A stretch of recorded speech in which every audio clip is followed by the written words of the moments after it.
Kaboom, and the beat goes on, kaboom, and the stream is on, kaboom. Nothing wrong today. Kaboom, and the stream is on, kaboom, and there's nothing wrong. It's a very, very, very, very, very, very sunny day, day, day, day, day, day, day, day, day, day. You know what? I've done it. I've done it. I've managed to do it. I've managed. The old wet blanket of Monday is no longer upon me. It's a glorious sunny day here. Had a very nice weekend, apart from the headache, but that was all sorted by Sunday. We had a nice stream yesterday, didn't we? You might get a couple of streams actually tomorrow. Well, no, not tomorrow actually. Tomorrow's a big party in Cambodia. Let me tell you this. I'll have to say it quickly. Well, I don't mean speak quick. Oh, what's that? 1 second.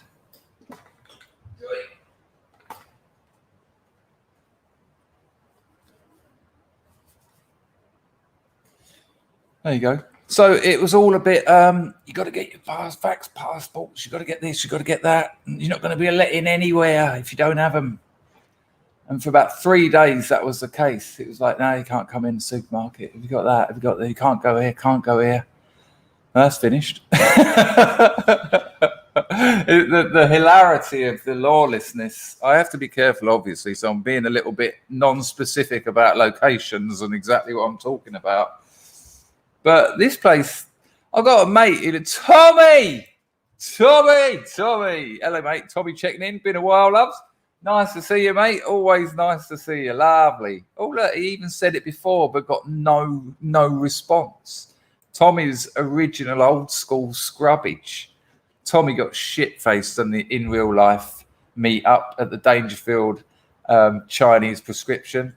And when I decided it was time to leave, because the stress of being the common denominator was on me, he was sitting in like a burger place going, you ain't even been here for like 10 minutes or something.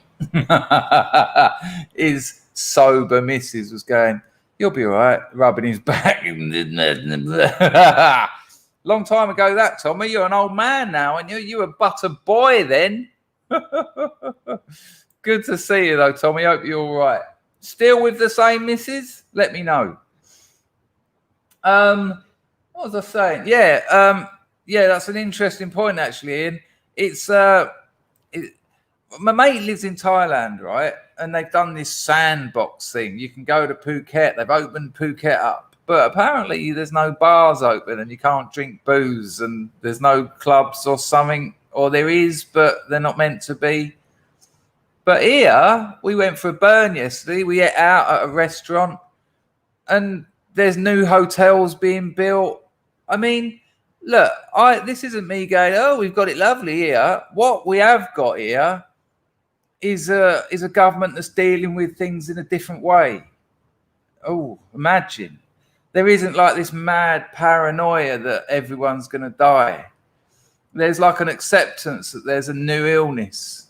There's a new virus or whatever you want to call it. Okay. Well, they survived a terrible, terrible war. And life goes on. You can't just stop life. You can't work. No more working. No more going out. No.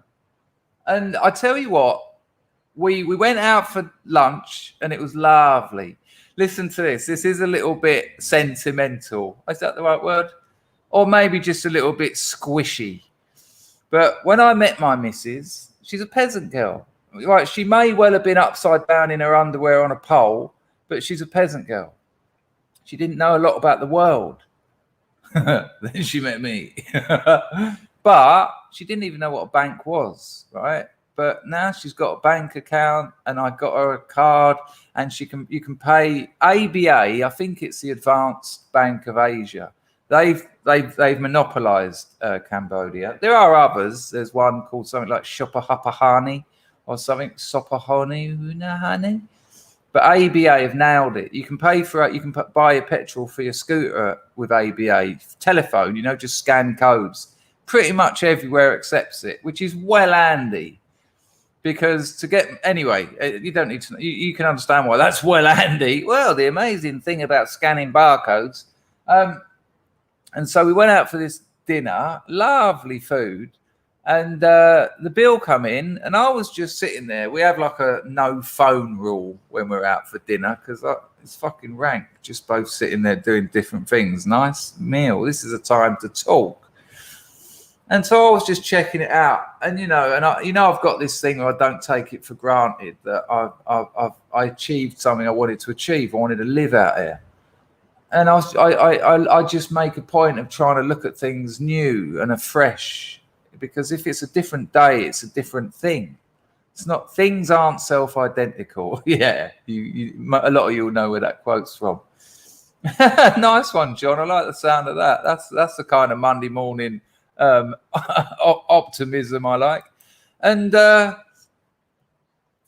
was just enjoying it, and my girlfriend asked for the bill came, phone out, paid. She just done it all. It was amazing, from not knowing what a bank was to and choosing to pay. Obviously, it's nice. Hello, love. Did you pay for the dinner yesterday? Yeah, you done that. How did you do it? What did you do? How did you pay? ABA. There you go, on the old ABA. It was amazing. Just lovely. Love, when you love someone, you love to see that growth and that sort of change, and it's lovely. Hey, we got some amazing news here. Whoa. Just calm yourselves, everyone. Marzipan, hoit to you. My God. 3 months clean already. Where did the time go? Down to 4 meals of subs. Thanks for the support, Scrubs and Chris.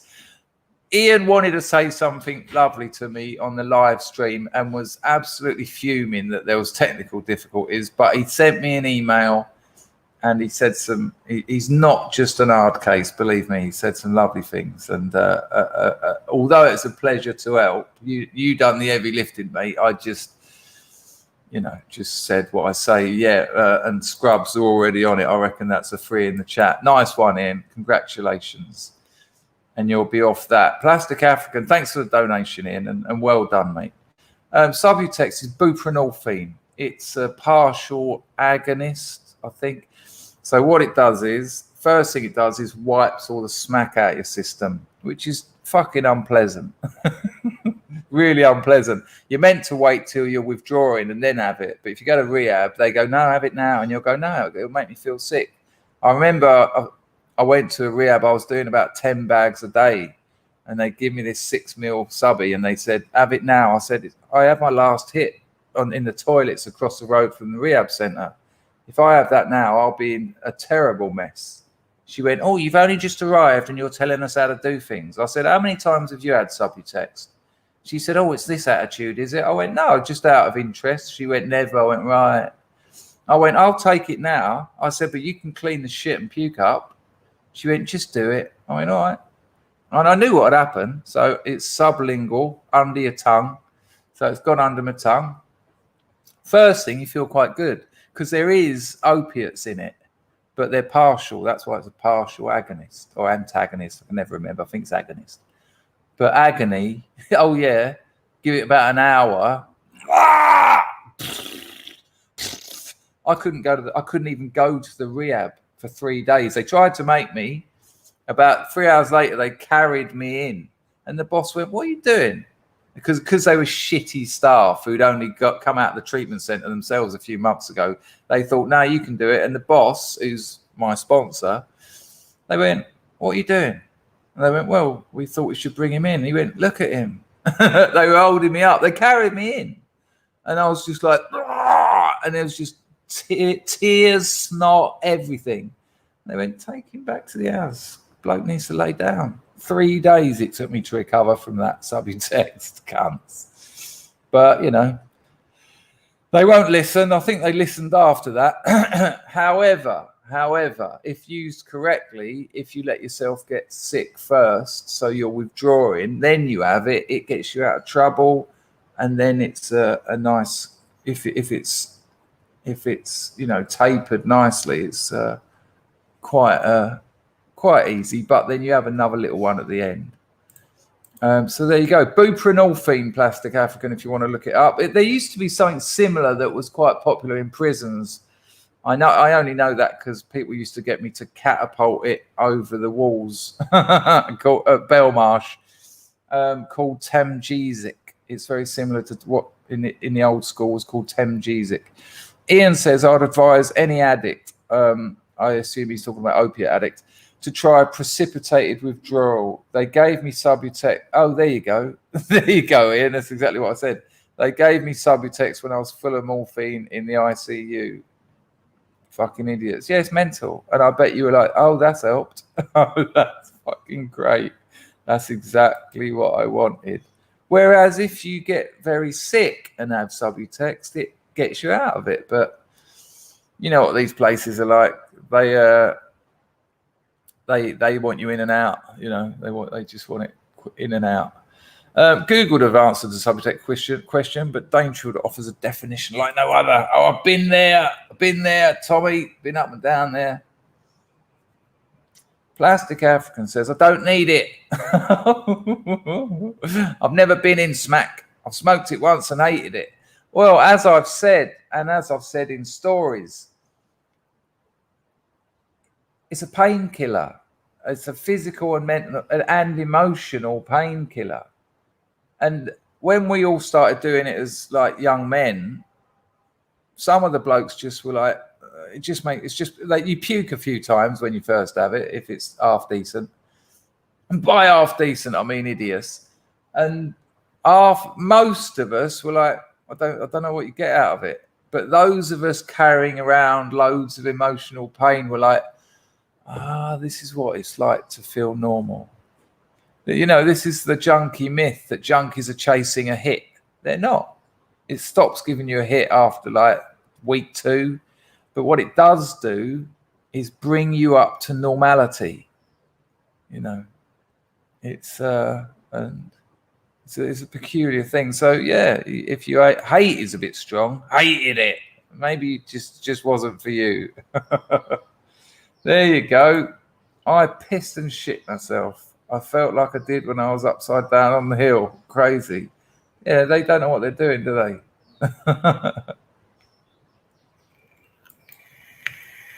Zen, most people will puke on a large on a lot of opiates.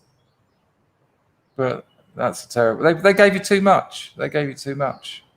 I mean, it's an amazing opiates are an amazing drug, you know, they really do work, but they're easily abused.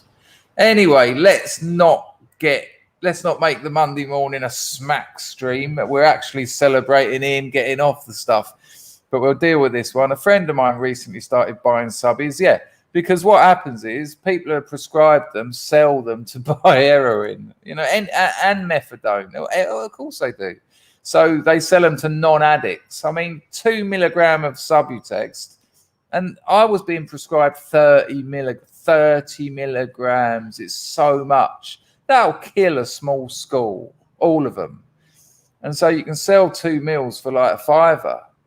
And so you get like kids, I say kids, you know, 18, 19, 2 milligrams under their tongue. They're smashed out of their heads. And so here you go. A friend of mine recently started buying Subutex, got hooked, and now he has to go to the chemist every day for his on-premises. Yeah, that's it. They sit there. I always forget what it's called. Supervised consumption. Yeah, it's so embarrassing, especially if it's in your own town, because all your mother's mates are in there buying their Tampax or whatever, and you're just there in your Parker and your yellow face with it under your tongue, and then the pharmacist goes, let me see, and you have to go, and you have it up here. I mean, the world of junk is a disgusting place, because I was doing 8 mils, right? So I'd put the 8 mil in my mouth, and then I'd just top it up there. But it's meant to break down in saliva under your tongue, so it's not the strongest of tablet. So you just poke it up here and sit up minutes, and then go, and he goes, go on. And then when you get out, you just go. And where it says 8 milligrams and the little lines, that's all faded because you've lost half a mil of the coat, and it's clearly been in your mouth, but you can still sell it. Oh, pre-sucked tablets. And It's just part. If you want to know about that lifestyle, read my last story. It's called "Whatever Happened to Hunting." It's on my Substack. I think it will give you a good understanding. It's in 2 parts. Yeah, I'll give you the link. It will give you a good understanding of the day-to-day travails, the day-to-day travails of the junk life. There you go. I'll put a link in the description. It's that one.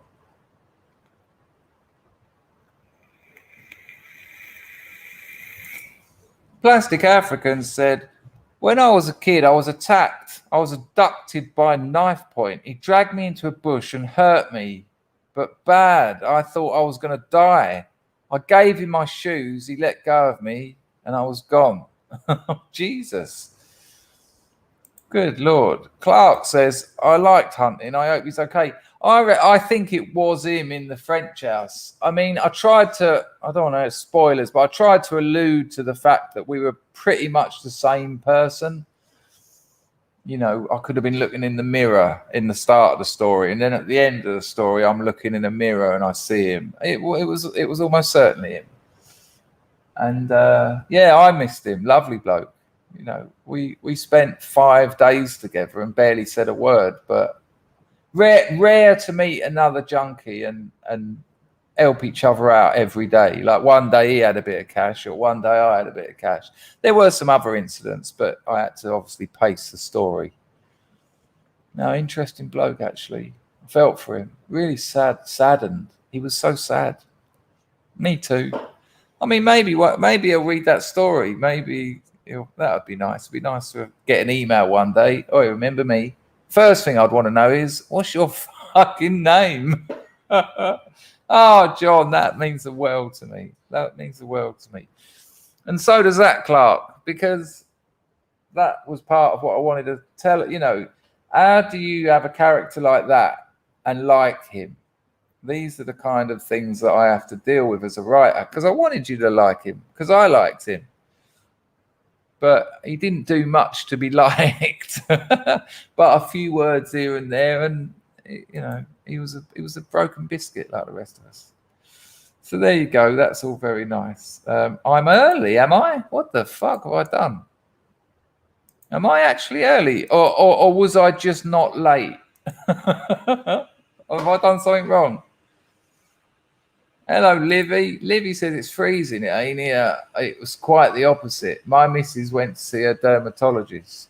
When I met my missus, she had terrible acne, and I didn't even notice it, because I fell in love with my girlfriend as soon as I saw her.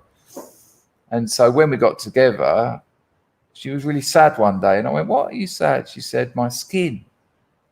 And it was like the first time I noticed. And she said, "It makes me cry every day." She was only like 20. 14, I can't remember. And I said, you can get rid of it. And she was like, no. She said, many Cambodians do have it because of the climate. You know, they wake up sweating. That opens up your pores. And if you live in the province, it's not a clean live. It's not like, you know, Western life. And I said, no, you can get shot of that. We went to see a dermatologist and got shot of it. But between me and you, she stopped doing what he told her to do. Things like wake up and get some ice cubes and some flannels and close your pores. And she slowly forgot to do that sort of thing. And I had to take some photos of her the other day for this project, but I don't think it's going to go through because I don't think he liked the photos. But she was a bit pissed because time of the month and she's had a little flare up. And so she didn't want to have photos taken of her. And so she was like looking away and wouldn't have sunlight on her face. But she went to see him today and she just got back in and almost collapsed. It's about 35 out there today. I'm just in under a fan. She said, will you come with me? I was like, a little bit busy. But I do miss the cold. I really do miss the cold. And I know that that's a little bit pathetic because I'll be missing the sun after about 2 days. But I do miss putting my hat on, wrapping my nice scarf around me, getting a nice big coat on and all that. I do miss all that. I just not sure for how long. Yes, Carlson. And, you know, look, I'll be honest with you. In the early days of my addiction, junkies would help each other out. There was a camaraderie. Not always, but as soon as the crack arrived on the scene, no, it was each arsehole for himself. So young hunting was quite an oddity, an anomaly in that world. Nice one, Carlson. Yeah, for sure. I mean, it's a question of when the coof subsides, when there's something else to try and control the world. But yeah, hello, Mick. Yeah, I checked out that song you sent me. And I went on to listen to A Grand Don't Come for Free as well. Thank you, Carlson. Hope you're feeling a bit better, mate. JC's on the firm. Good to see you, mate. Yeah, get some likes in there, people. Now, I know I've been singing the praises of Salty Cracker, but fuck me, his streams are so good. So good. His last stream, again, he was like, stop donating. Stop it. It's too generous. I think he took about $8,000. Now, it was a 3-hour stream. At one point, he had nearly 20,000 people watching. Now, let's get this into perspective. I think he's got, well, let's just check. This isn't me just singing the praises of Salty Cracker. There's a reason for this that will blow your mind and cheer you up. Right, so Salty Cracker has got nearly 700,000 subscribers, right? 700,000. He's got 87,000 on Rumble, right? But he had nearly 20,000 people watching live. That's incredible numbers. Now, remember that, right? 700,000 YouTube viewers, nearly 20,000 watching live, taking about $9,000, right? Now, listen to this. This is where this is interesting. The Young Turks, right? The Young Turds, who are just despicable. They've got over 5 million subscribers. And according to Social Blade, they get another 70,000 a day, right? But you see their live streams. I see them streaming. They had 800 people watching. And most of the people who watch their streams are hate watching. You know, it's just abuse. There's something not right there. There's something not right there. I think most of those 5 million are legacy subscriptions. You know, people who subscribed 5 years ago and just haven't bothered to unsubscribe. But how can someone with about a ninth or an eighth of their subscribers have 20,000 people watching live? And of course, don't think Salty Cracker isn't shadow banned. Salty Cracker isn't trending. Salty Cracker doesn't get put on the front page. You know, if you type in Rittenhouse, you're not going to get Salty Cracker's view first. You're going to get the Young Turks. So they've got everyone behind them, and yet there's next to nobody watching their live streams. Something ain't right there. It doesn't add up. But if you haven't watched Salty Cracker, I hope you're jealous. What are you talking about? The cold, the money, the viewers, the sunshine? I'm not sure. What? Oh, because you're sat in a scarf feeling cold. Yes, Mr. Sump, it's a bit much. If it wasn't for that right there, Saigon, shit. I wouldn't be able to do this. It's very hot. And it'll get hotter round about May, April, when it's absolutely perfect for the old amnesia haze.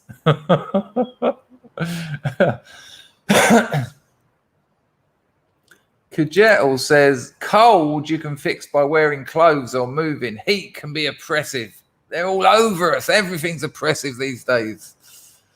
Well, that does fix it. But if you have to go out, and if you can't, you know, you need something above your head, because that midday sun on top of your head, it's just asking for trouble. No worries, Baz. No worries. Jake is on the firm. He's on the firm. Jake is on the firm. He's on the firm. Nice one, Jake. Any Scrubs heroes? You've got 2 coming. But my missus is staying here forever, it appears. So I'll be back to streaming twice a day by the way, people, once she's gone. I don't know when she's going. We're going out tomorrow. I think she's going to see a woman about the old traditional Cambodian dancing on the 18th. I mean, that's still 10 days away, so Lord knows when she's going. Yes. I mean, it ain't great, but it's kind of funny. I quite like it. There's like I've got a bit of nostalgia around it, I think. But nice one, Jake. Nice to have you. Right, let me get this grift sorted out and get the entropy done. Got a few clips to show you. Not a lot to say, though, to be honest with you. I mean, I won't stop talking, but I haven't been keeping up with the news. I've been spending time with the missus. You know, come on, cut me a little bit of slack, wouldn't you?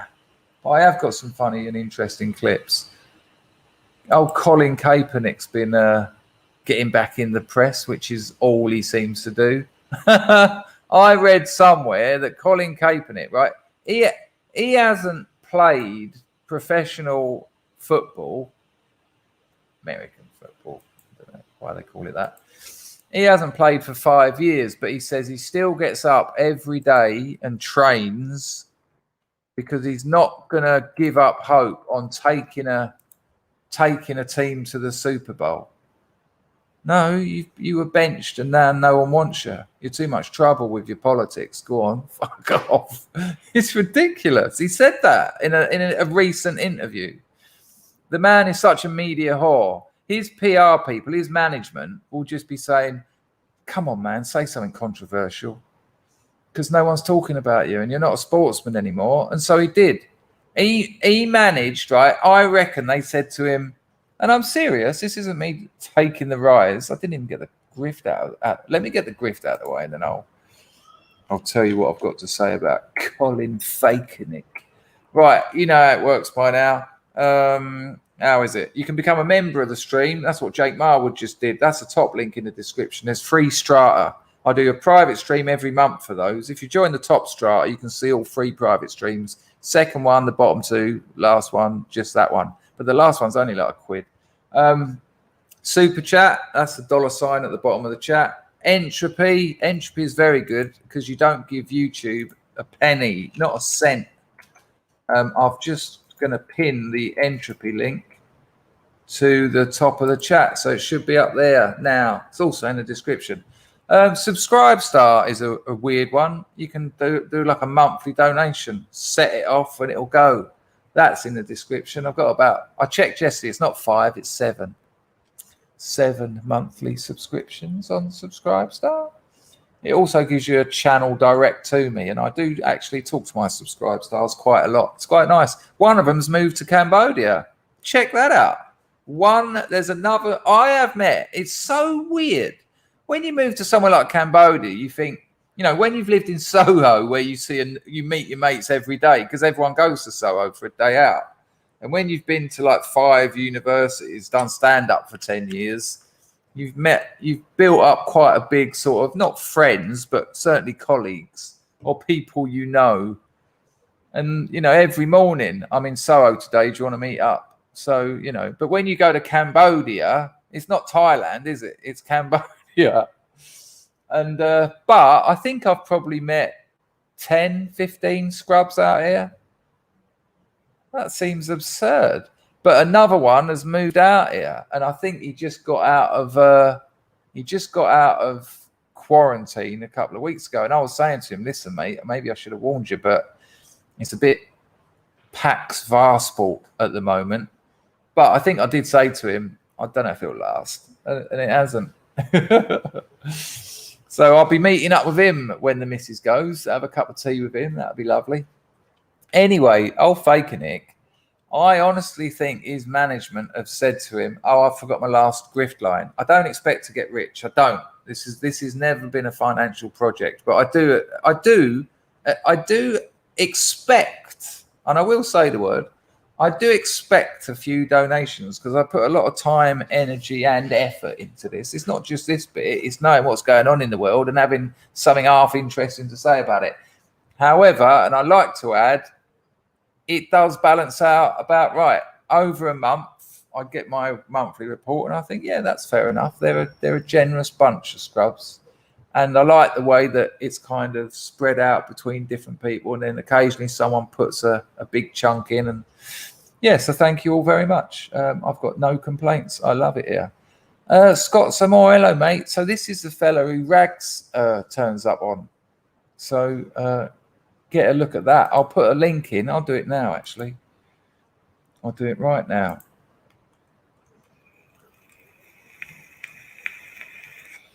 They either had, oh no, it's this week. It's in 2 days' time. It's a Remembrance Day. They've got like a Remembrance music special. So it's a bit like SUBSTACK. They've got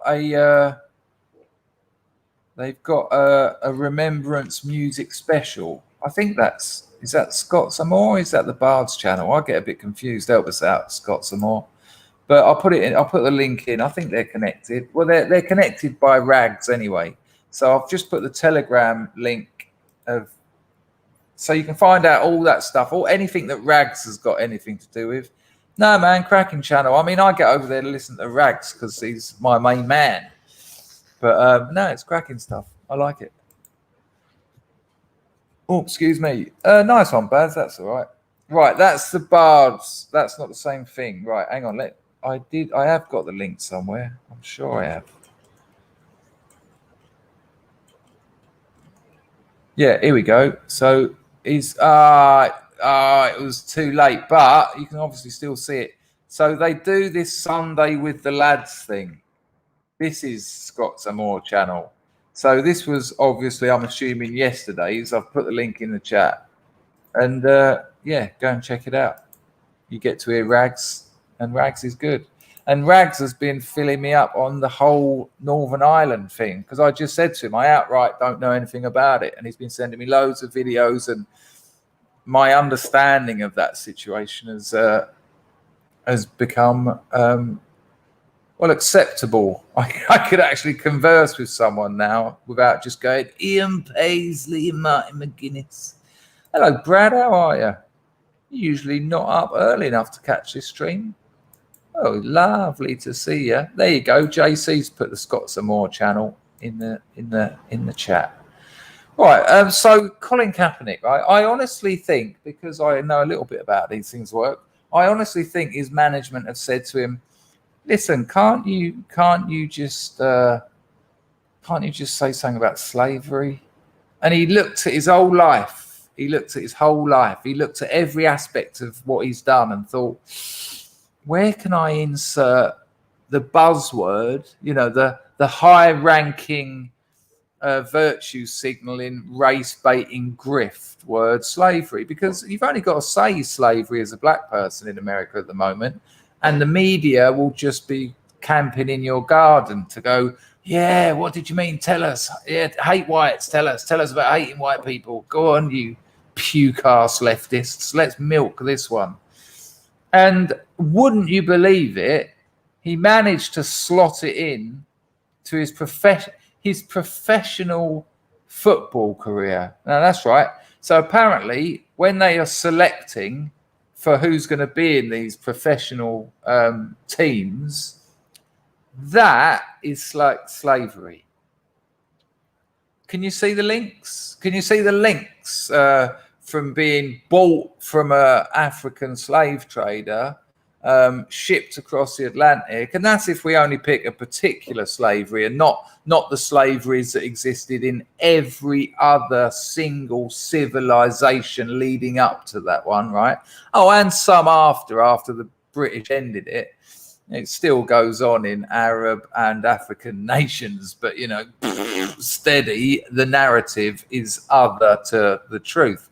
And so, yeah, Kaepernick has said that selection for a professional footballer in America is much like slavery. Becoming a multi-millionaire for throwing a ball around and then getting multi-million-dollar sponsorships off of the likes of Nike, which is how we say it in England, that's like slavery. I mean, if it is like slavery, it certainly shines a different light on slavery. I mean, I assumed that was quite a horrific thing for someone to go through, to be, wrenched from your nation and sailed to other lands and made to work for free and abused and And sometimes there's other stories, of course, but they don't get to. You don't hear about them unless it's Jesse Lee Peterson talking about it.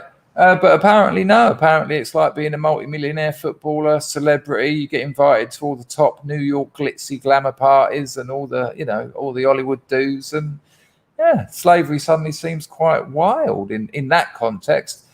And of course, once he's done that, boom, he's back in the spotlight. He's back in the spotlight because now he's relevant again. Oh, hang on. So if you're the editor of, say, GQ, Gentleman's Quarterly, it's a style magazine, a disgusting one at that. Although they did do a photo shoot of Mike Skinner in my Soho flat once from the streets, not the streets, the band The Streets. And in GQ it said credit.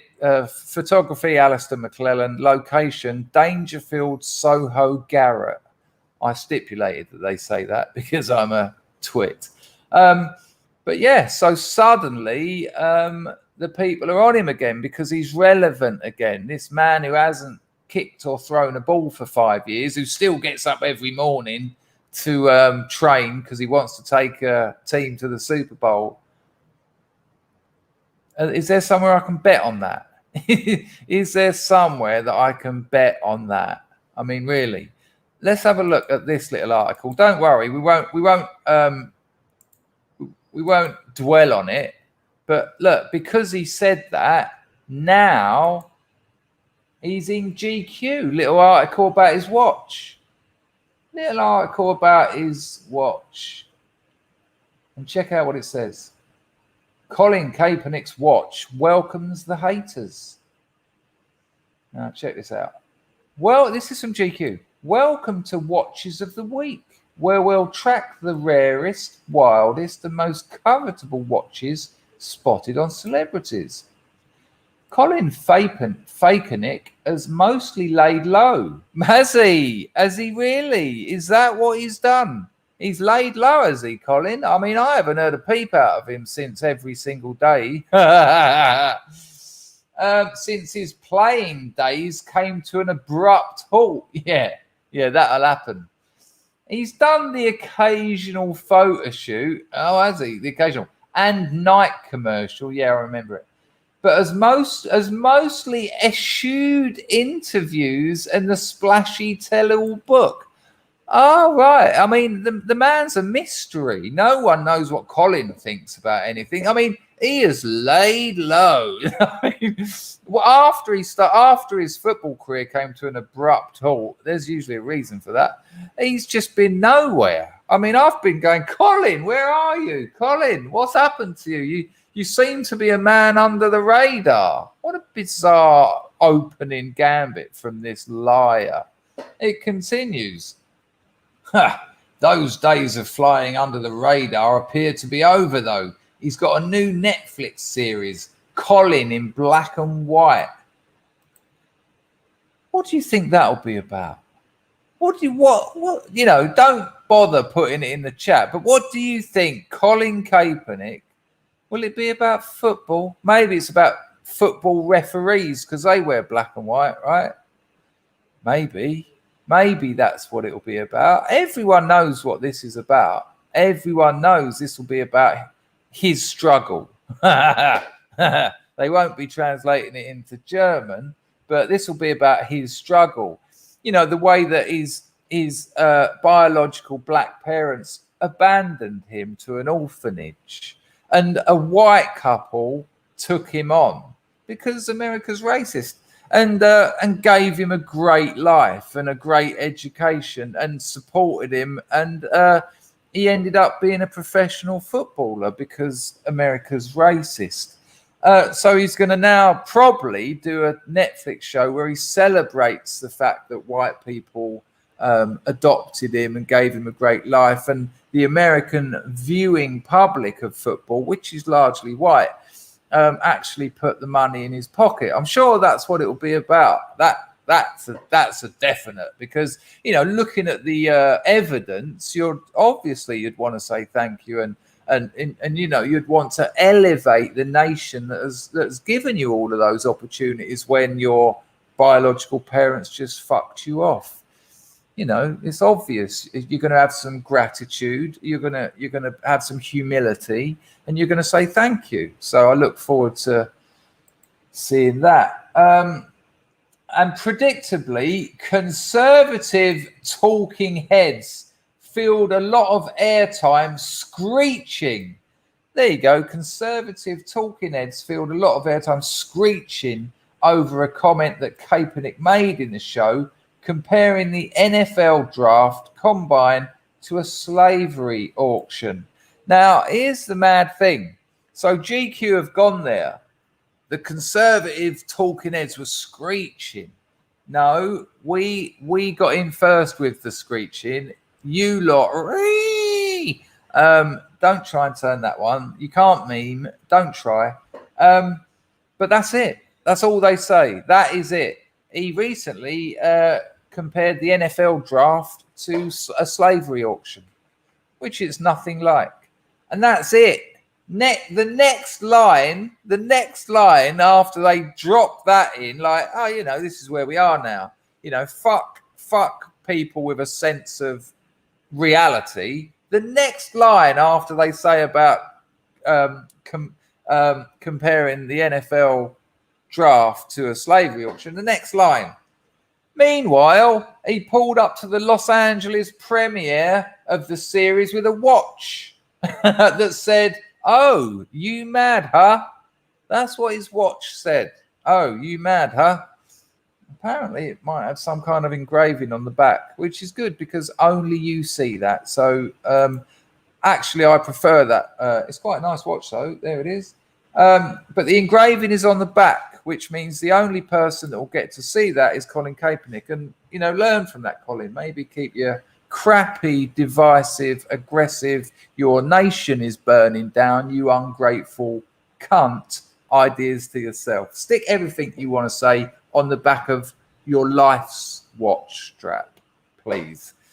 Nice one, Carlson. I appreciate another donation. The grift for 42 minutes has been fucking appalling. He may as well lay low, clamoring for attention when everyone except liberals are ignoring him. Yeah, it's ridiculous. I mean, this is why they have to do this. This is why he has to say that. There's no similarities between the NFL draft and a slave auction. There isn't. There's none.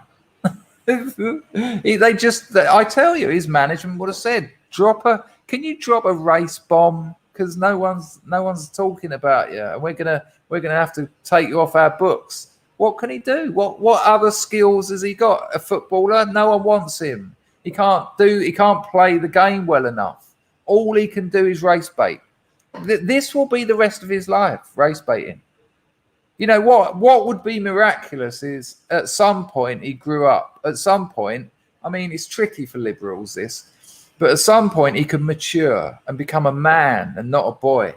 And when he became a man, he might actually look at what's happened in his life, look what the nation he lives in has given him, and actually have the balls to say, I was wrong. Now, that would actually be interesting, and I'd respect him for that. But don't hold your breath, because there's not so much money in that. And although he's probably worth about 50 mil, 100 mil, probably more than that. Still not enough, because that massive chip on his shoulder, no money can remove. Acceptance and gratitude, and it would just fall off that day. But he's trying to buy it off, and I'm sorry, mate, you're a child, and you know, for the size of you, it's shocking.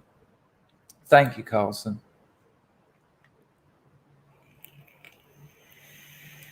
Oh, no, without a doubt, Ian. I mean, that's why he sports that afro. You know, shave the afro. You know, he's without a doubt, he's mixed race. Without a doubt. You know, I know white people with darker skin than him when they come back from Thailand. But you know, he has to. You know, this is his grift. This is his grift. Carlson, nice one for the 5 spot, mate. Appreciated. Oh my days! I would appear I was talking so much I missed Mr. Alan Taylor. Nice one, Carlson. I missed that as well. But have you heard of Substack? I have heard of it. Where's Alan's one? Thank you, Carlson. Sorry for missing that 2-bit. What's going on here? What's going on? Hello, Pants Langford. Nice to see you. What would you give? You know what out here? I'd love to go to one. Yeah, lovely. I'd love to. Just come on. Let's just get done with this coof. I want to take the missus to England at Christmas. This is bullshit. It's bullshit. It's just been the whole thing's a con. There, I said it. Go on. Fuck me off the internet if you must, YouTube. It's just the whole thing is a grift. Did you see they went undercover and someone said that Pfizer is basically making 70% of its money or 60% of its money out of this? They're living off it now. This is their income. What a surprise. What a surprise is people at the end of follow the fucking trail and you end up at people getting rich.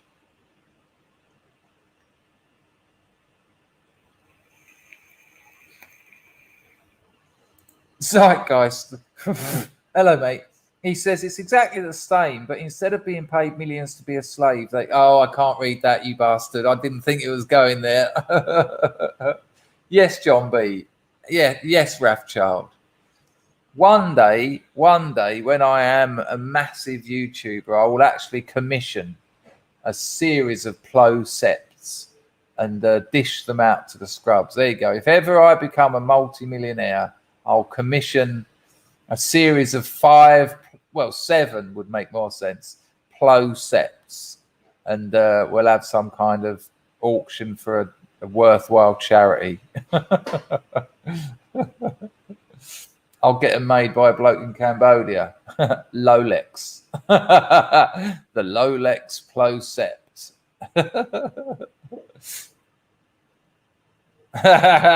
No one makes you play football. Is incredible. There is that. I mean, of all the differences, it's incredible, isn't it?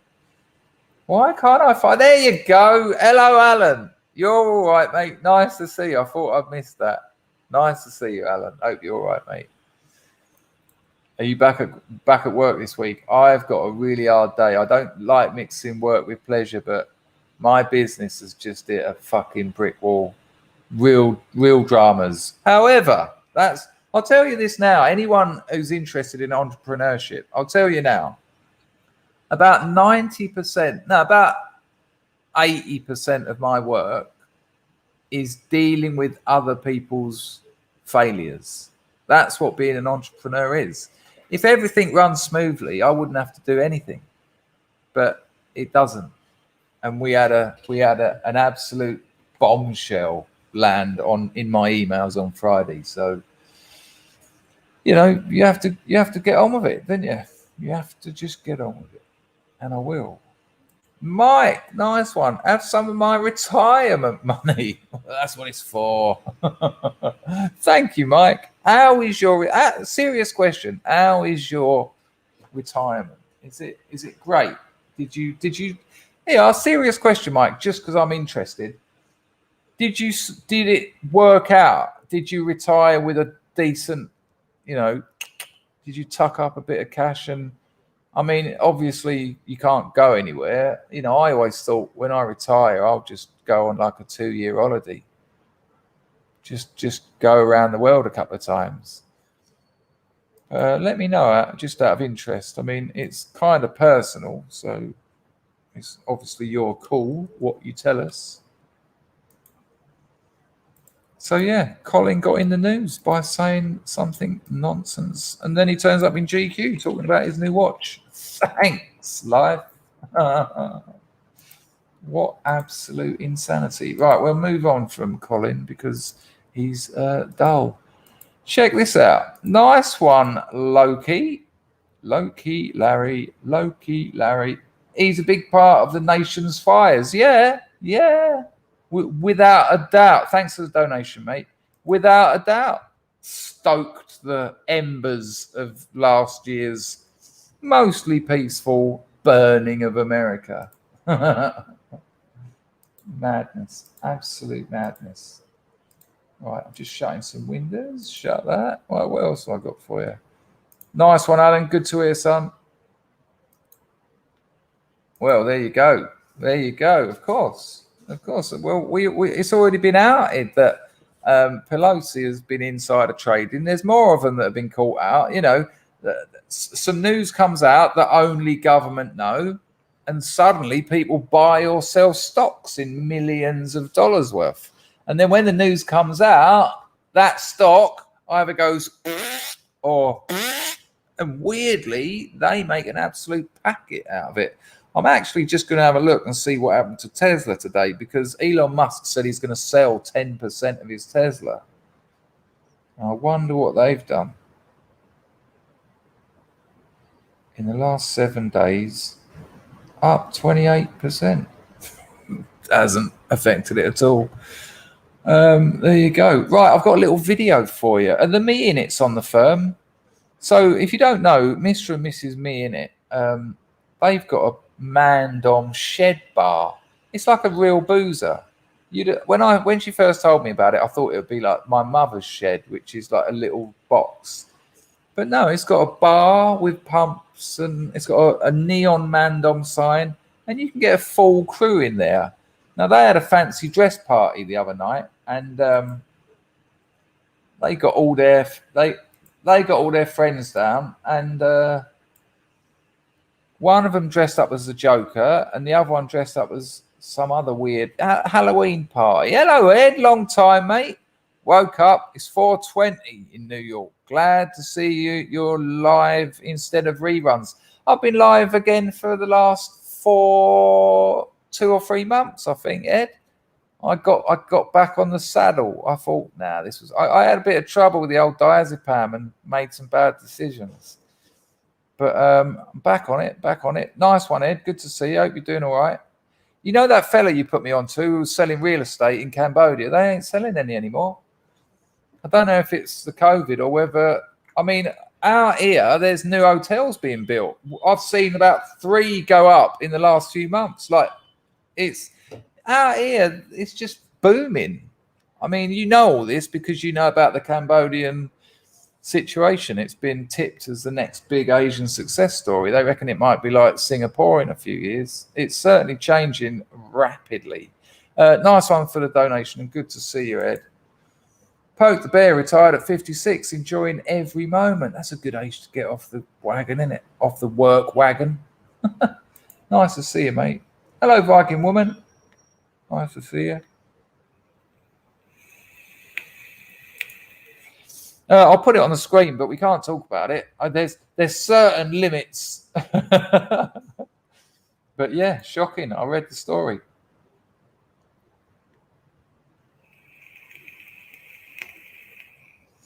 Ian, no chance you could get. I mean, my understanding of Scottish geography is weak and poor, to say the least. But any chance you could get out to the lowlands and just one of those lovely little places in the middle of nowhere, built out of stone.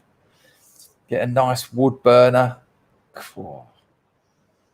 Get some sheep. I don't know. Maybe I've got an over-romanticized impression of it. I bet those places cost an absolute fortune, don't they?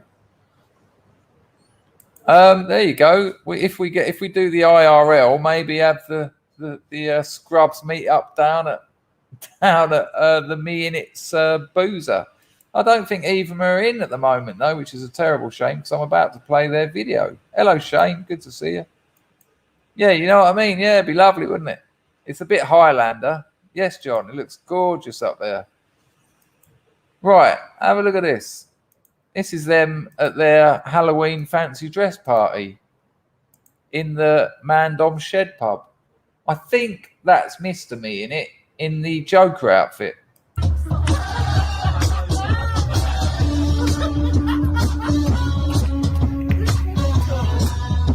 He's certainly got the moves, although I have to interrupt it and talk for a while because it's a copyrighted tune.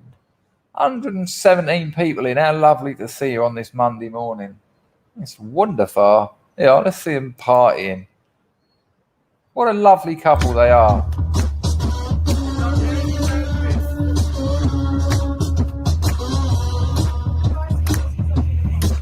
Did you see the jester there? Let's just have another look at him. This fella did not know that he was going to appear on this stream. Look at him. It's amazing that they all made the effort. Zarbo's on the firm. He's on the firm. Zarbo's on the firm. He's on the firm. Good to see you, Christopher. There you are. A little bit more of their party. Look at Mr. Me in it. Absolutely having it.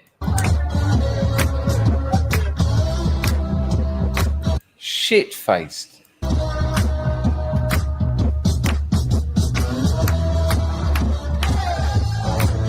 I like the way the copious amounts of alcohol that are flowing around his veins have put him just a little bit out of time with the music. Because I've watched this a few times. Note when it does the hey boom, it's got that sort of standard beat there. He's a split second behind. Check him.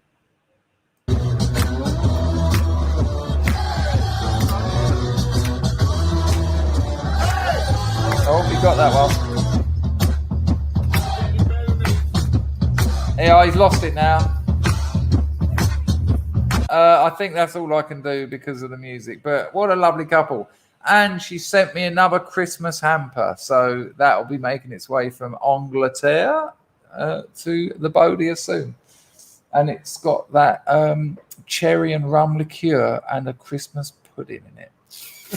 And then when Windy gets me the stollen and the Christmas cake, oi, oi, oi. I do get a little Christmas thanks to those two. Wow, lovely. And just lovely. Kaepernick, get off my screen. You're giving me the shivers. No, they're a lovely couple of people. They're a lovely couple of people. A lovely couple. Right, what have I got for you?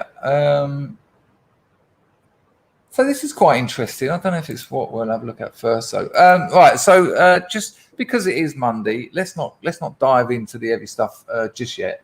This channel is very popular. It's got nearly 1.5 million subscribers, and it's basically cat parodies. Now, whoa! I know there is. I know that the YouTube and cat videos are a thing. I'm not that naive, but this is quite amazing. So that 1.5 million subscribers. This video has had about 400,000 views. And this cat parody is a parody of the shark film Jaws. And it's called Claws. But it's pretty good. There's a reason why it's got so many views. Because it's actually very funny. So it is Monday morning. We need a little bit of brightening up. Have a look.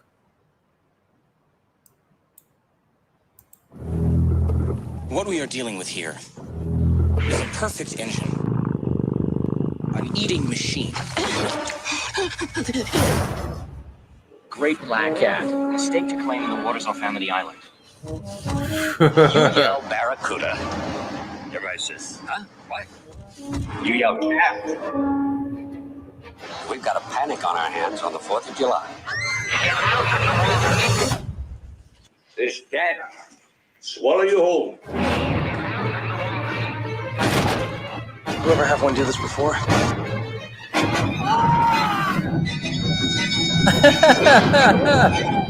You're gonna need a bigger boat.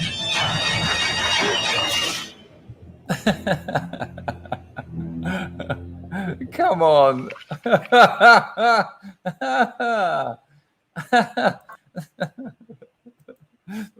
That absolutely tickled me pink. I thought that was brilliant, and yes, I did get lost in watching about 30 more of their videos. But there's effort made there, even in the bit with Shaw. What's his name? Robert Shaw. Even on the blackboard, it was a drawing of a cat, which I thought was very yes, fat girl. Thank you.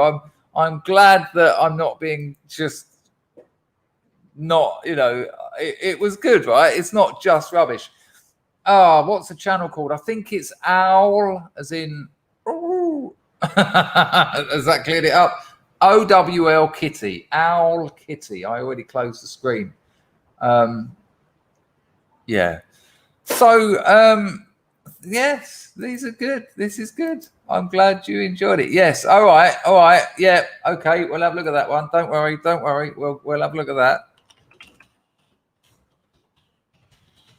Like I say, I did watch a few of them, but I thought that one was accessible, but I mean, this one's had over 11 million views, but I didn't want to push it. But since it seemed to go down well, let's have a look at this. It's very good. This is Jurassic Park, but with a cat.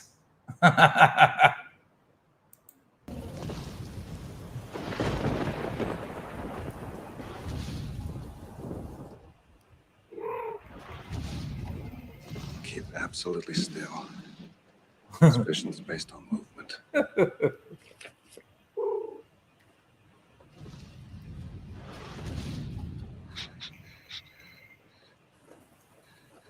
Very well done, though.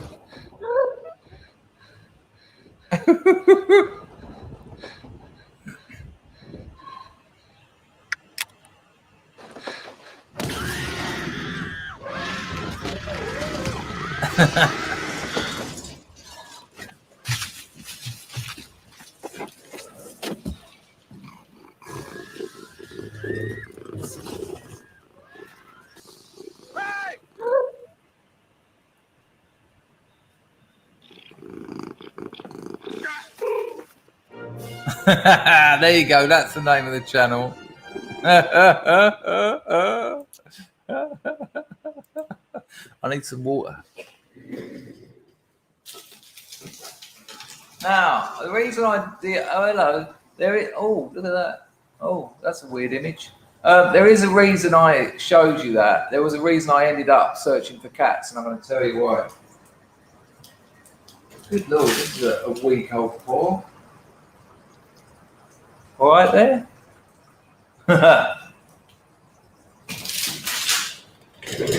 So, there's a new stray cat around. Now, people who've been here a while will know that when I lived upstairs, I used to let a stray cat in my house. It started off with me just putting a tin of tuna outside for it because Mrs. thought it was pregnant. It might have been.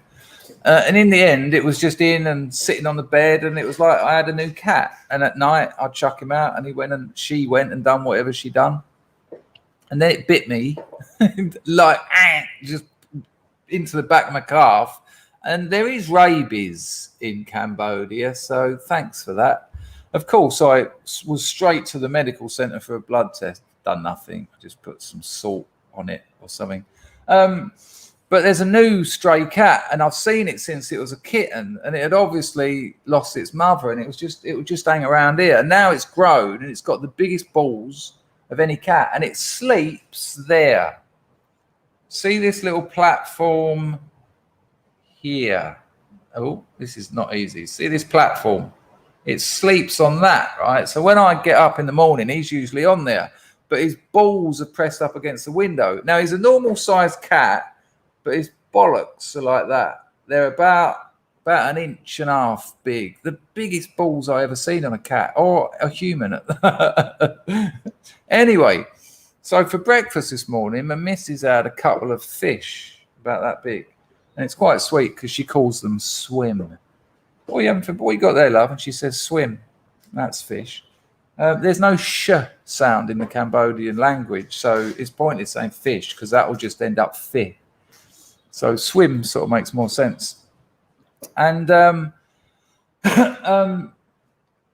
so I was sitting here this morning just preparing the stream. Oh, I do work. And I heard something, and I've looked round, and the cat had come in. Now, I'm not risking it again because, you know, it's a stray cat. They're dirty. But I thought, I know what I'll do. Now, I have to skip back to a previous story. People will know this. I put a bag of rubbish just out there to remind me next time I go out to go and dump it. And then I saw a rat about that big, and he ripped a hole about that big in the bag and was just pulling chicken bones out. So I've sort of banged the window and the rat's run off. And so I thought, I better move that bag, take it to where it goes before the rat comes back. And you'll remember the story. I picked up the bag. I started walking down the steps. I realized the bag was moving. And then about 7 rats ran out of it. And it was the stuff of nightmares, like the big... Once they realised they were being transported, they all just, it was like Hamlin or something. They just, and I was like the keeper of rats. And if I'd have had my boots on, not so bad. But when you got flip flops on, and ratus. So I thought, oh, that cat has come in for the fish. So I've opened up the bin and saw what my missus didn't eat, and there's like 2 fish heads with the spine and then a tail. So I thought, well, I might as well feed those fish heads to the cat. He'll love a couple of fish heads. So I've picked them out of the bin, and I've gone outside and just sort of waved them, and you can imagine that was a waft of stenchy fish. And I was going, and of course these old big balls has come up the stairs, and I thought, well, I'm not going to put them in my garden, which is just out there, because he's going to spread them all over the floor, and then what he doesn't eat, the cockroaches will come, and and excuse me, I need a bit of tissue.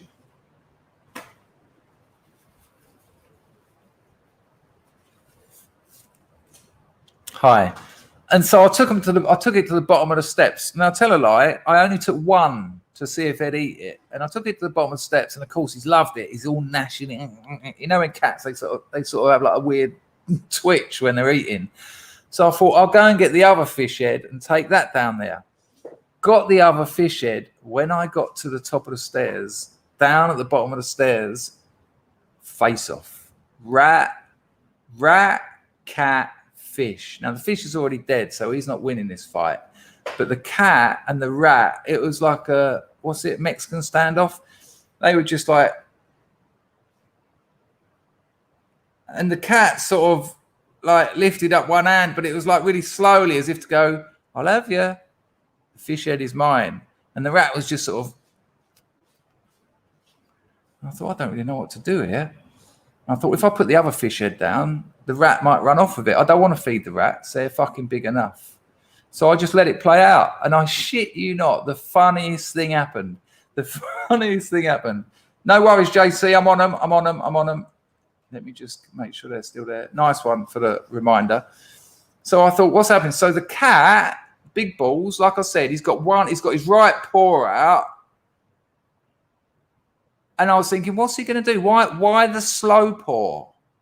And the rat was just sort of like backwards and forwards a little bit. The rat was obviously thinking, can I get that fish in my mouth and then zoom off with it before the cat sticks its claws in the eye? And as the cat's right paw was going like this, dropped it, left hand, crack. Absolutely done that. Basically, he done that one. He done the old ready, slap with it. It was amazing. He sort of said, yeah. Look at me hand. 3, and just lacerated the rat who just done the off. Amazing, like a prize fighter. You know, here we go, bang. And yeah, so I took the other one down and went, yeah, you earned that. 2 fish heads for breakfast for big balls. And I think that was rather nice. What it's amazing. You know, when you live in the jungle, essentially, I'm in the jungle, surrounded by many flora and fauna. These things will happen. A couple of super chats. I just saw someone mention Mr. Cracker. Well, that is now his new name. I think we should call him Mr. Big Balls. Ed, nice one for the other $5. Hoyt to that. I'm a little bit sorry about the tits, but I don't like being under, like, I feel like that thing. Thanks for talking about salty cracker. He's something else. Makes a lot of, I see make $9,000 in one stream. And said, can you stop donating, please? But when you've got 20,000 people watching and your content is that good, he's excellent. He's like for me, he's like the new wave of streamers. There's a new angle to it. There's a new kind of assumption of what we already know. And it's all perfectly encrypted. And when he knows he's getting too far, he says, right, we're off YouTube now. See you over on Rumble. He had nearly 20,000 people watching him on Rumble live. On Rumble. So, yeah, I'm glad. I don't know whether you discovered him through me or you're just saying that you've been watching him, but he's incredible. It's such a pleasure to watch. And it's his full-time job, so fair play to him.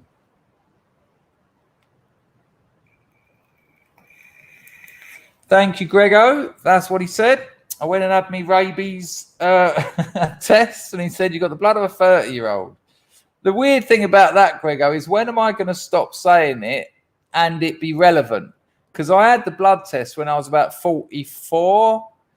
So for the next 2 years, I can dine out on it. Well, apparently I got it wasn't the blood, it was the body. Get it right.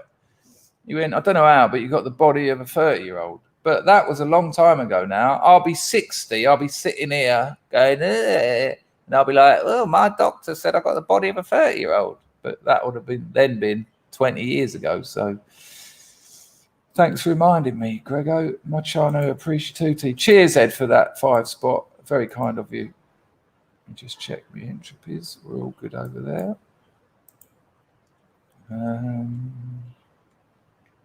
Hello, King Corona. Hello, Honey Monster. Hello, Eunice. Dog backwards is here. Carlson, big chonky cat protecting the household from rats.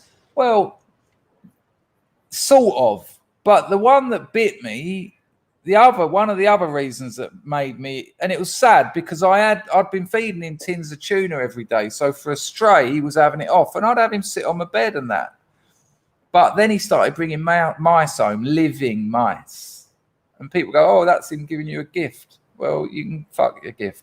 I mean, he come in once and just went, and it just went, and I was like, oh, now I've got a mouse in the house. Thanks for that. Now he's going to bring all his friends. So this idea, I mean, if you've got a pet cat, yeah, they will catch your mice. But if you've got a stray cat, they bring you mice. So a little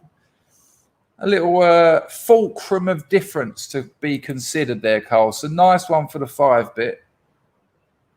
Right, where are we? Let's. Yeah, exactly, Mick. It was quite incredible. What's name's calling it the Fred Sanford? Good Lord, there you go. It was like that, Grego. It really was. Sugar Ray cat. It's weak, but I like it.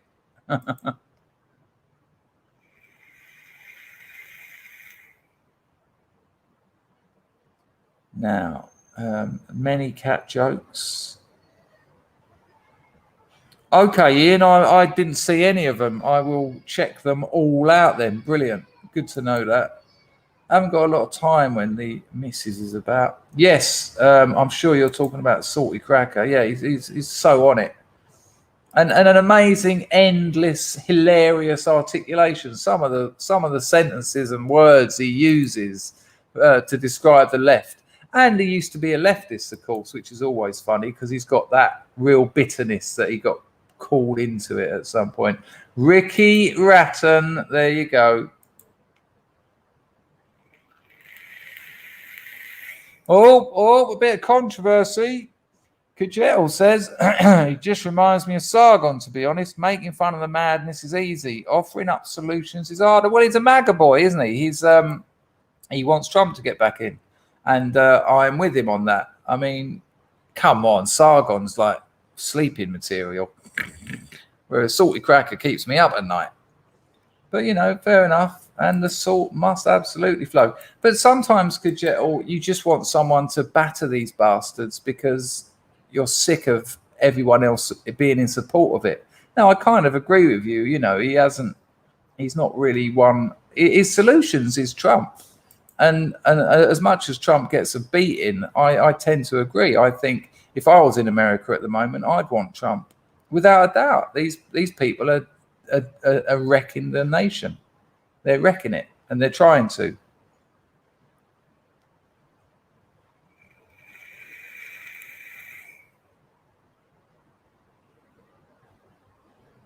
He's I'll give you that actually, Grego. That weird little beater is a little bit more on the ball than the bearded one.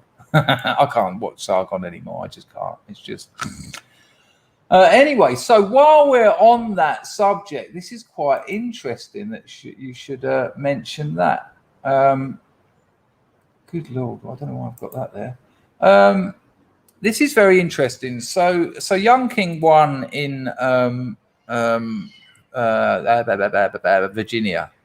And so the media are now, because the Democrats took an absolute pasting over all these local and forgot it. I didn't really. I had to keep a burp in.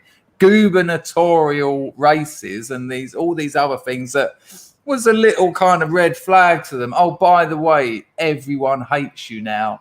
The media's angle is, and this is incredible. I mean, it's so desperate and transparent.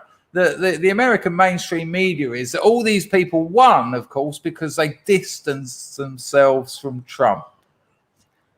Oh, that's right. I mean, Trump is now more popular than ever, and there is without a doubt, a massive wave of soccer mums who are just gonna vote for him, without a doubt. But this is their angle. This is their angle, that these people have won. These Republicans have won these seats because they've distanced themselves from Trump. Yeah, that isn't what happened. But let's have a look. You talked about lessons learned from the most recent races. Would you counsel some of your fellow Republicans in tough races to follow the Youngkin model of trying to keep the former president at a distance in maybe swing districts? And would you also counsel the former president that may be a good idea for him? Incredible that he doesn't even say his name, the former president, twice. Without a doubt, intentional. Don't mention the name. They would have been told that by their subs. Do not mention his name. If you're going to refer to Trump, say the former president. And you see this geezer smile because I'll take it back a bit for context, but this isn't what happened. This is rubbish. Trump endorsed Youngkin, and Youngkin didn't say, "Oh, I don't want that endorsement." He just absolutely said, "Yeah, great," because the MAGA crowd isn't getting smaller, and I've heard this, and I'll show you a clip. The MAGA crowd isn't getting smaller; it's getting bigger, and everyone knows it. Trump is still selling out and packing out stadiums. Everyone's screaming, "Let's go Biden," when Trump arrives to see a football game or whatever. It's insanity. These people have now they are now just, it's just a different reality. They're now just pretending that things aren't what they are. Have you heard any mainstream media mention this energy independence to energy OPEC begging? They don't even talk about it. There's no, that's not happening. No, that's not happening. Come on, everything's great. Wait, go Biden. It's insanity. Watch his little smile here when he knows it's rubbish. Check it.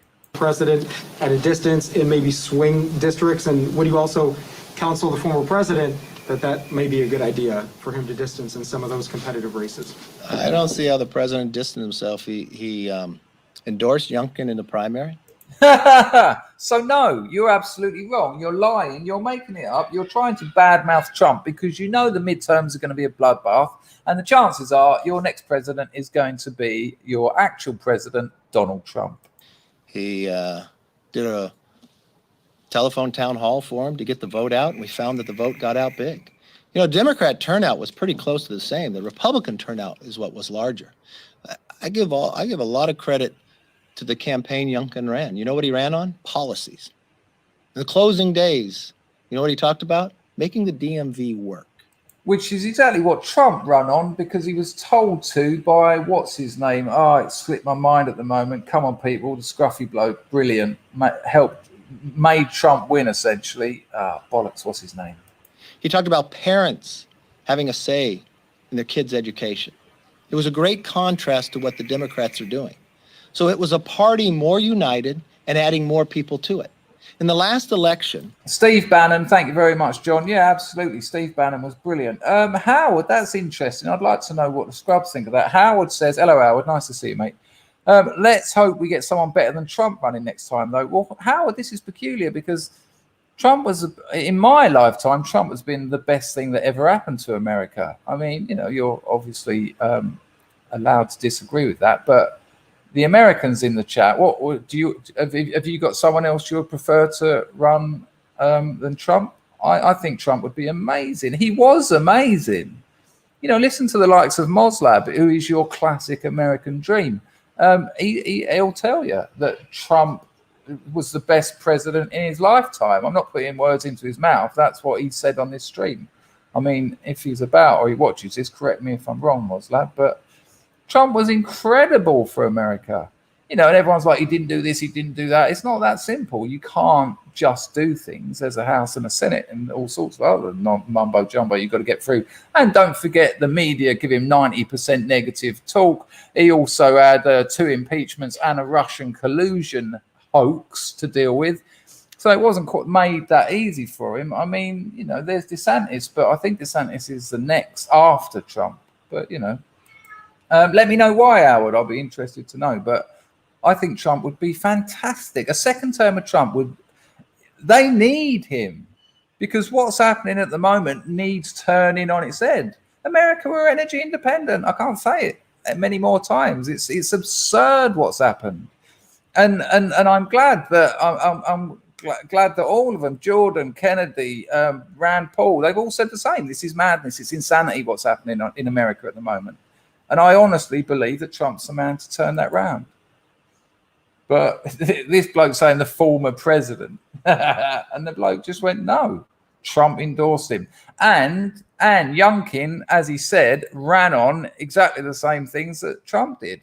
He talked to your American person. Let's talk policies. Let's talk about jobs. Let's talk about taxes. Let's talk about military. Let's talk about things that matter to people.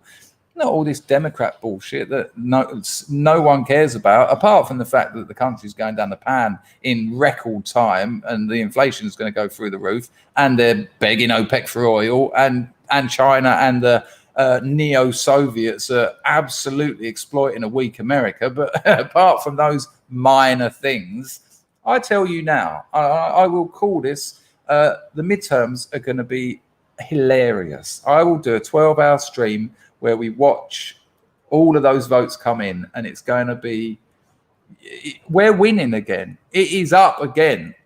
Our side, and by our side, I mean right of conservatives, we're on a winning streak now. And I'll tell you, yes, the Dems are in government, and that's a fucking, in America, that's terrible. But you watch, the next few years are going to just be a stream of wins.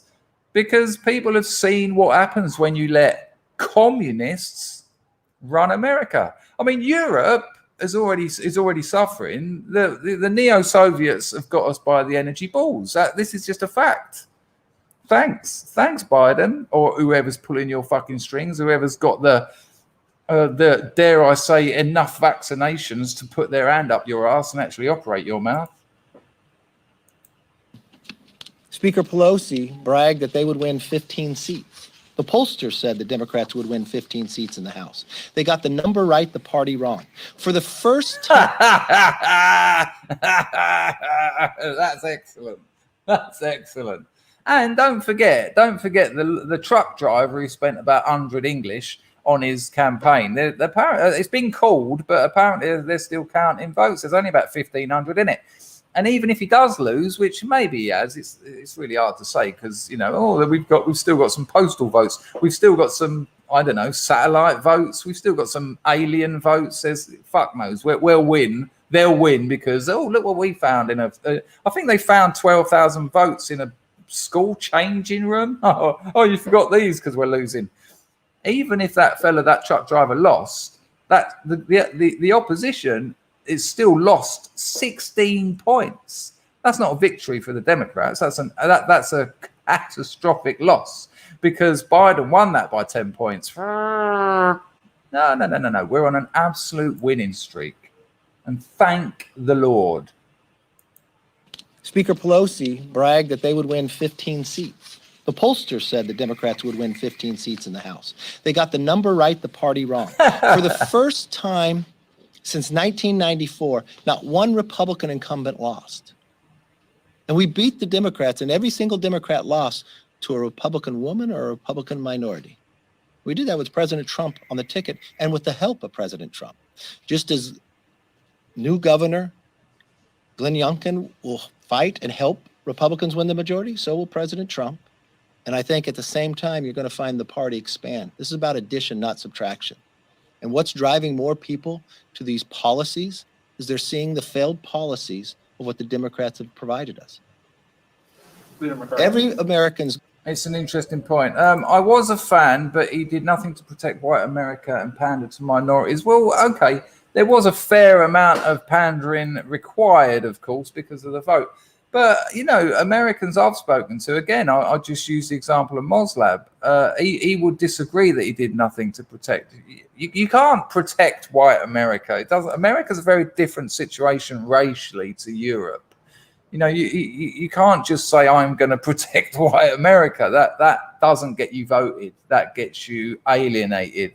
That makes you, makes you a nationalist. And the nationalist won't get the presidency. It's just, these things are set up. The classic example is the French system. They're set up to prevent radicals. And Trump was right on the edge of that. I mean, even Trump is called a white supremacist.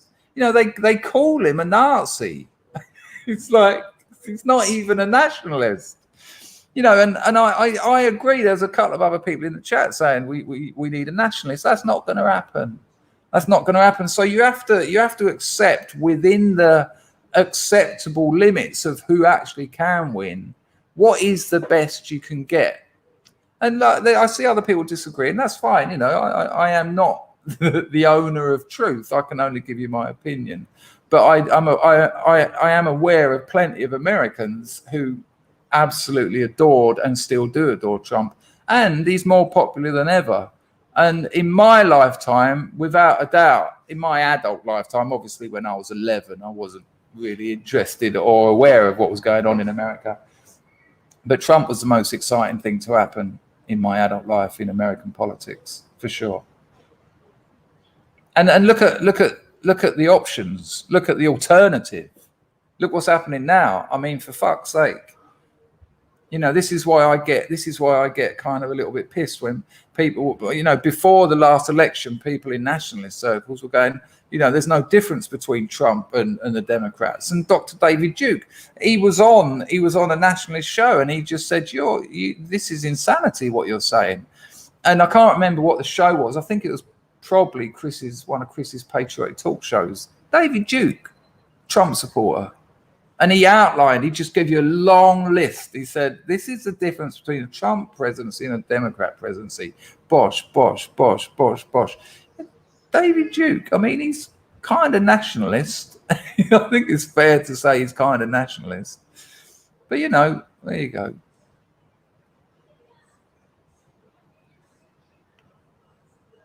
Well, this is the real, you know, this is the sadness for me, Rothschild. I mean, imagine he had the media behind him. What a first lady his missus would have made. What an incredible American story the whole thing would have been if the media had done their job rather than become activists because they're all liberal arsewipes. A terrible, terrible shame. You know, I can remember when Reagan was the president, and he had a fair amount of media on his side. And it was, I mean, you know, Nancy was no Melania, but a real lost opportunity for an incredibly strong and, you know, growing America. A terrible shame. But I mean, who else would you suggest? And that's not me going, who else would you suggest? Seriously, who else would you want to be president who's actually up for it and stands a chance? No, I don't. I sent her an email and she didn't reply, so I think that relationship is over. But maybe I'll go and have a look at it. I wasn't aware it happened. It's a terrible shame. We used to get on really well. I really I was really happy about that friendship. I thought we got on well, but apparently not. It was a shame. What amazing chemistry we had when she came on streaming. They were cracking streams, weren't they? Sorry, people. It would appear I've missed a couple of super chats. Ed, nice one, Ed. Trump is doing live shows with Bill O'Reilly. He's selling out stadiums of 20,000 people. Tickets are $100 to $300. We love Trump. Oh, that's from an American. There you go. Yeah, I really do rate him. And I think, you know, your second term is a very different beast to your first term. And I think it would be fantastic. I mean, come on, anything but this lot. Anything. Nice one, Ed. Appreciated.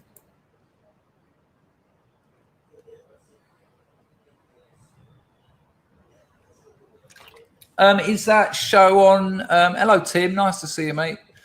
Is that show on DOA's channel or BPS's channel? Nice to see you, Tim. Hope you're well.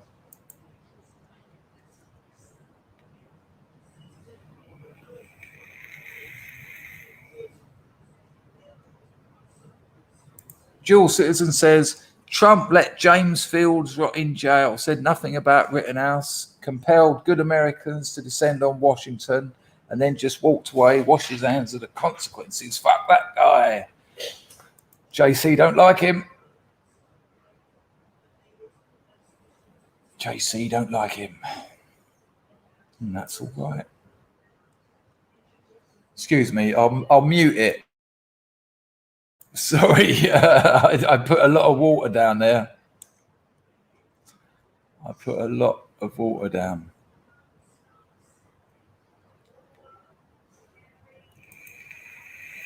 Ian says, what's the Tory government done for us? Well, they're not really Tories, are they? They're Liberals. Good Lord. Good Lord. They've been an absolute waste of time. Carlson, hello, mate. Thank you. Carlson says, nationalism in the USA is possible. People have been conditioned for decades to believe that it isn't, but it is very possible. Nice one, Carlson. Thanks for the donation and the comment. Yeah, anything's possible. John Francis says, David Duke never stops talking. He is a little bit like press the on button and let it run out of batteries. Yes. Yeah, everything is possible. You know, things can happen.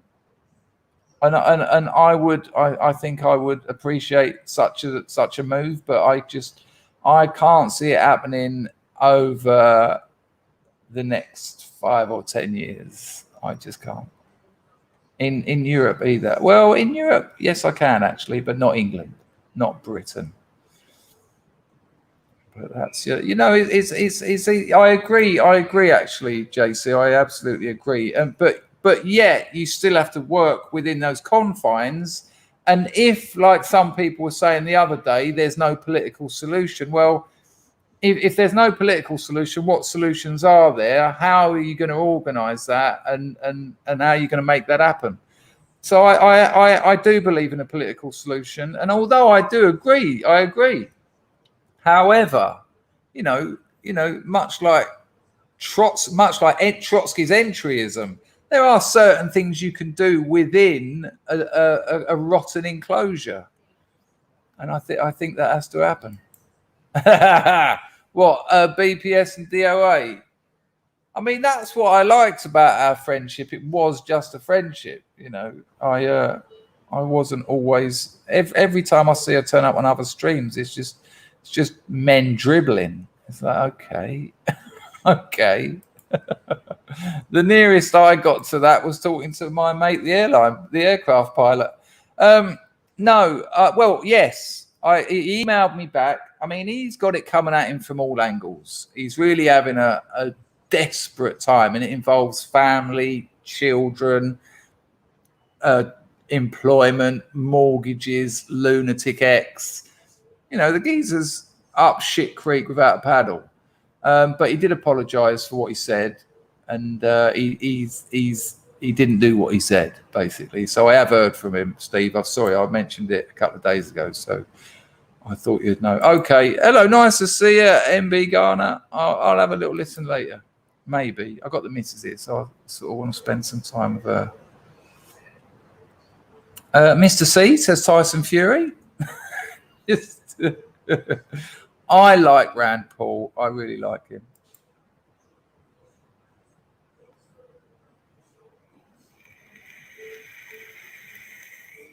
Oh no, is it? I mean, this is what tends to happen when she goes on streams, and it's a bit, but you know. Now that would be something, but I'd suggest Jocko's probably quite liberal in truth. I'd suggest he's quite liberal in his thinking. I like him. I watch his show regularly.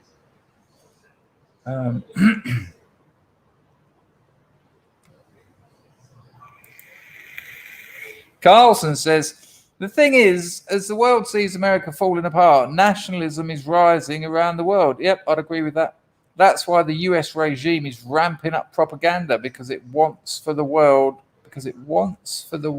what it is. I don't understand the last line, but without a doubt, it is anti-nationalist, anti what they call radical. And radical essentially just means something a little bit more profound that actually gets to the root of the problem.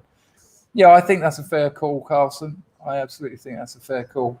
Right, what have I got for you? This is quite interesting. The Los Angeles Democrat county sheriff is refusing to enforce a fan date. Oh, he's the Democrat county sheriff. He said no. He said no, I'm not doing it. Check it out, interesting. And trust me, one of many people on the other side, the squidgy, didgy, arse puking leftists. Yeah, they're just saying no because they don't want to lose loads of their staff in a violent crime going through the roof America. I've moved it on a little bit. This is from the Next News Network. Great channel, worth checking out. Here you go. Listen to what it says. 72% of LA County residents are fully vaccinated, compared with 67% of Sheriff's Department civilian employees and only 43% of deputies. So less than 50% of LASD deputies, right? And this geezer's a Democrat, and this is what he says. A lot of this is driven by people just don't have faith in the vaccine. Some of it is driven by a political... Imagine just saying that. What? You're not allowed to say that. You can't just come out and say that. You're a Democrat. I mean, this is hilarious. This is absolutely hilarious. He just said it. And I love this. I love this just man on the ground.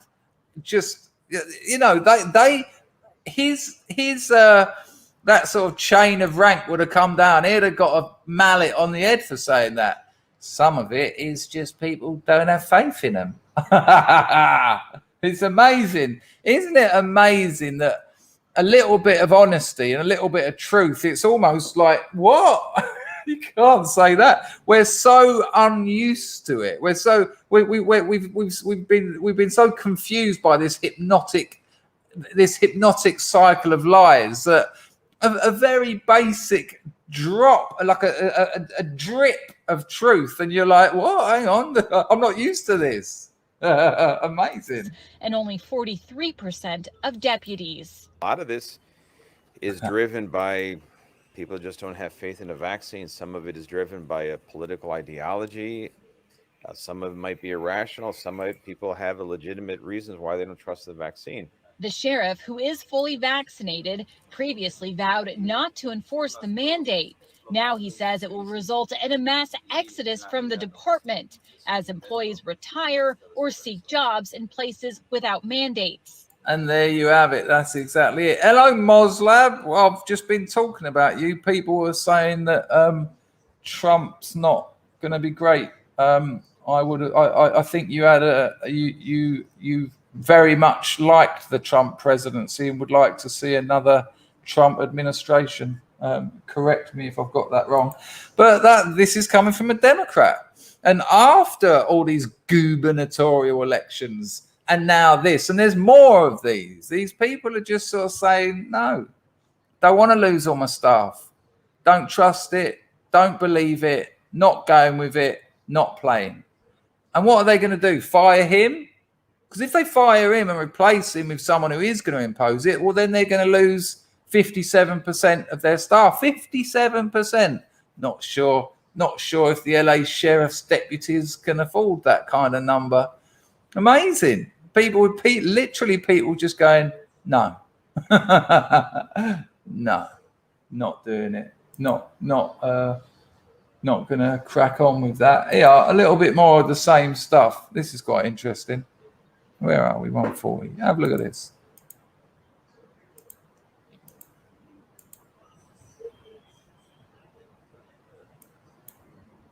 Jim Murray finds himself caught in the crossfire of Chicago's COVID vaccine reporting requirement. Murray, a field training officer who worked in the high-crime Austin community, is one of 40 officers who the union says have been stripped of their police powers for defying orders to enter their That's what Chicago needs. vaccination status in the city's online system. Murray says he's not interested in the politics from either the mayor She's having a terrible time. This thing's having a terrible time. It starts when she wakes up and looks in the mirror, and it goes on all day. As Chicago continues to say, how about fuck off? or the police union. His hesitancy to get the vaccine dates back to his military service. Murray says he was notified years later that vaccines required by the military back then may have caused him years of significant stomach trouble. Now, on that point, here's something interesting. I have been out to Vietnam. I've spent probably, if you put it all together, about 8 years in Thailand. And I've spent, if you put it all together, about 5 years in Cambodia. I've never had any jabs. I haven't had yellow fever. I haven't had malaria. I haven't had typhoid. I haven't had any of them, right? Now, you all know that I have quite an interesting rapport with my GP in England. I've got him on Telegram, and I can tap him up for advice all the time. And when I went to him and said, first time I was ever going out there, about a week before I went to Thailand for the first time, someone said to me, "Have you had all your jabs?" And I was like, "What?" Didn't know anything about it. And they went, "No, you can't go out there and without having your malaria, your this one, that one." And I was like, "What? This sounds awful." So I've gone and seen him. And I said, "I've been told that I've got to have some tablets for malaria. I've got to have a yellow fever. I've got to have this, that." And he said to me, he said, "Listen," he said, "they only give you about a 5 to 10% protection, added protection. 5 to 10%. And I went, "What?" And he said, "Yeah." He said, "Also, they make you feel like shit." He said, "Also, what the NHS tends to do is give you them all in a week. So they'll give you tablets for one of them. They'll jab you up with the other one, jab you up." He said, "And it causes all sorts of problems for your body." He went, "You'll be all right." Now, the thing is, I have been all right. I haven't even had food poisoning out here. I've had nothing. And yet there's an industry built on those. Give me a 1 in the chat. Give me a 1 in the chat if you've ever been on holiday and people have said to you, "Have you had your jabs?" Give me a 1 in the chat if someone has just said to you when you're going away somewhere, "Have you had your jabs?" Because can you imagine the money being made out of that kind of lark? I'm not talking about a coup here, Susan. This is, I'm sure we're allowed to discuss malaria and yellow fever. Someone just said they were meant to have a jab for Spain. Oh, yeah, I heard all about it. This is why I talked to my GP. I said, "I don't know. I mean, I don't want all that stuff." I think that's what they were, Carlson. But nonetheless, it's still giving you a dose of it. So Will's got a coof. It's just a bad flu. Hope you're all right, mate. Hope you're all right. Look after yourself. So yeah, plenty of ones in the chat. It's a bizarre thing, isn't it? It's a bizarre thing. Well, I haven't gone down that route with him because I don't need that information. I've made my decisions. Hello, RMF. You all right, son? It's crazy the amount of money these people must be making just giving everyone all this stuff. Lumi says yellow fever is mandatory. Let's see where it's mandatory. And I'll tell you why I ask. I'm not saying you're wrong, Lumi. I just want to find out. I'll tell you why. Because out here and in Thailand, when there's an outbreak, it's signaled. They let you know. They put things, there's signs that are put up. But let's have a look. I bet I know where it is.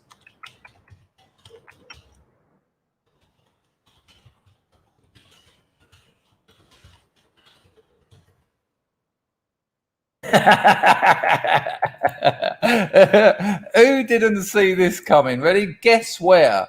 Guess where it's mandatory to have a yellow fever jab? Africa. Africa, Angola, Burkina Faso, Burundi, Cameroon, Central African Republic, Chad, Republic of Congo, Democratic Republic of Congo. It says, listen to this. Sorry, I've moved off of that one because that was predictable. I mean, you know, wash your hands, mate. Listen to this. So the yellow fever transmission is pretty much just Africa. And then it says, no, hang on. It doesn't actually say. It doesn't actually say where you have to have them.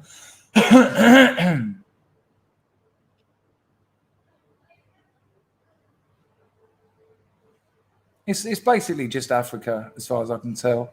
But there was something underneath it that looked interesting. Cambodia required vaccinations. I had none.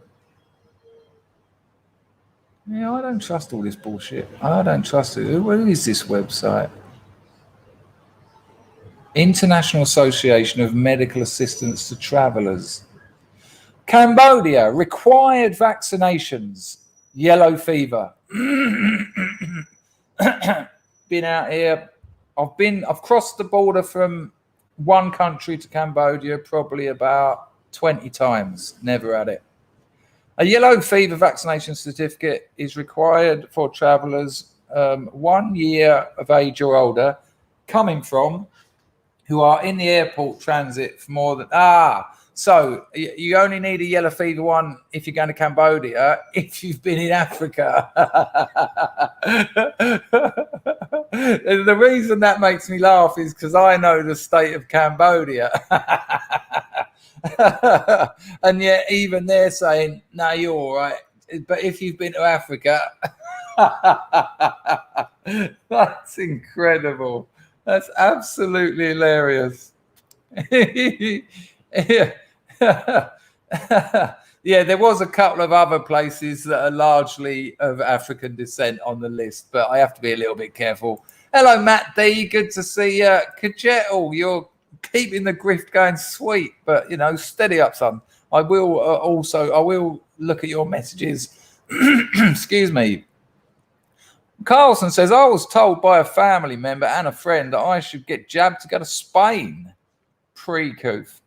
I don't exactly know what disease is floating in Spain. Too many criminals. Crime. Old English gangster. Old English gangster-itis. Nice one, Carlson. What a peculiar thing, Spain. Chad is such a dope name for a country. My dog used to be called Chad Blanco, but unfortunately, in some parts of London, Chad also means vagina, and they used to take the piss out of my dog, and I didn't like that. He was lovely. Jake, I think mine was too, and my mum never had all that, and I was gutted that they made me have it.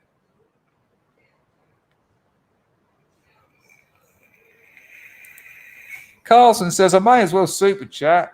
It's better than spending money on alcohol and help. It certainly does help support the streams. How are you feeling anyway? For people who don't know, Carlson ended up in A&E, tried to stop drinking and went into some mad kind of convulsions. Well, you'd have got delirium tremors, wouldn't you? Are you feeling any better? Did they give you some, what is it, Librium or something? Usually they dose you up on a few vitamins. I think it's Librium. I can never remember. I've never detoxed from alcohol. Hello, Sally. Oh, you're on holiday, are you? Who's down there? You and the little ones? They're not little anymore, are they?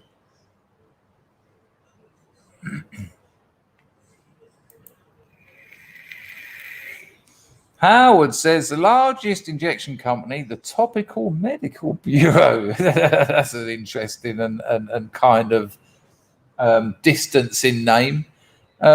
front and lobby as if they're an authority on the matter, but they're just a business. Okay, yeah, what a surprise. What a surprise. Agreed, Kajetto. It was a nice thing for him to say.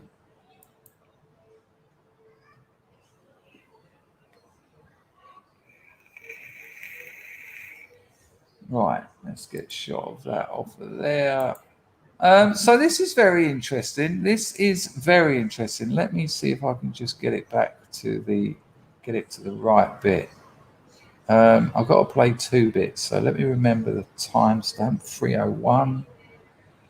So this absolute fool that we saw yesterday, of course, is being dragged out now on all the mainstream media for his race baiting grift. And it's shocking. You know, this is the bloke that said about the runway of the tongue of white supremacy when a black woman won the lieutenant gubernatorial race. Remember, he said that this is white nationalism running down the runway of the tongue. Just keep talking. So this just keeps getting dragged out now, and you know he probably loved it. He probably loved it when a black woman won one of these jobs, not because one of his fellow blacks got a job, but of course he could say that she was on the runway of the tongue of white nationalism. But of course he's now turning up everywhere, and here's some more of his absolute madness for you to enjoy. Stroke, just be completely confused by. He's such a wally. Anyway, it'll make sense. Watch this. The point is that parents who were... Right, so this is Bill Maher has got this. Remember him from yesterday? Sorry, I've taken it back a bit because I've interrupted my own video. Remember this fool, the runway of the tongue of white supremacy? Never explained what white supremacy is, let alone the runway of the tongue. But in fairness, Maher is kind of asking the right questions. He does say one weird bit, but we'll come to that. CRT is. Watch this. The point is that parents who were spooked by critical race theory, none of whom can define it, when you ask them what it is, they don't know. But what they do know is that black people are being centered, their history is being taken seriously. And if you say you're concerned about history in America, why is it that when it comes to black history, it becomes a bet? But I find that right. Wait for the ripple of applause from the liberal white audience. disingenuous argument, because I don't think that is what people are objecting to. I don't think most people, and of course there are some places in this country where they will, and some people who will. Oh, of course there are some people in this country. Nice thing to say, Bill. Oh, of course there are some people in this country who are just absolute bigots. A nice one, Bill. Okay, care to name them? Care to get yourself in that kind of trouble? Or are you just going to, oh, of course there are some people like that. What an arse. Nonetheless. But they're not objecting to black history being taught. There are other things going on in the schools. Can we just, like separating children by race and describing them as either oppressed or oppressor? I mean, there are children coming home who are feel traumatized by this. That's what. Yes, problem is, Bill, your guest wants them to because he hates white people. Parents are objecting to. Boy, that was refreshing. Bill Maher has been... Right, so we'll skip most of what these people have got to say, but it does get kind of interesting around here. I don't know of a place, anyone in America not taught about slavery in America? I've never heard of such a thing. And that's not the concern that parents have. They have no problem with that. In fact, these same parents would be horrified if history classes in public schools didn't teach about the good, the bad, and the ugly. The problem here is when you have people like this professor who choose to take the history and weaponize it in order to score political points based on race. We have a word for that. Which is exactly what that fella does. I mean, that man has lost all sense of what he once probably believed in. This is just his earner now. This is just how he earns money. He waits for something like this to happen. He talks about runways and tongues. He gets dragged on all the mainstream media so that he can just hit white people over the head with his ahistorical. It's not even wrong. That what was it? Chris Hitchens said that about religion. He said it's very hard arguing with religious people because they're not even wrong. So you kind of, you know, it's there's no dialectic when they're not even wrong, and it's a good point. Called racist, and we condemn it flatly. And honestly, you show me somebody who doesn't condemn using race and ginning racial discord to score political points, and I'll show you a racist. Excellent answer, Abby. I got to. And that's kind of all I wanted to show you about that. But be prepared to see that man turn up on CNN, MSNBC, and the usual suspects over the next week. And this is all because a black woman won a gubernatorial lieutenant race. This is you know, this is the madness that we are at now. This is I mean, look, I said it so much this week, and I know it's getting repetitive. But the problem with the left is they have nothing but a wish to destroy because they want to blame their own problems on the world.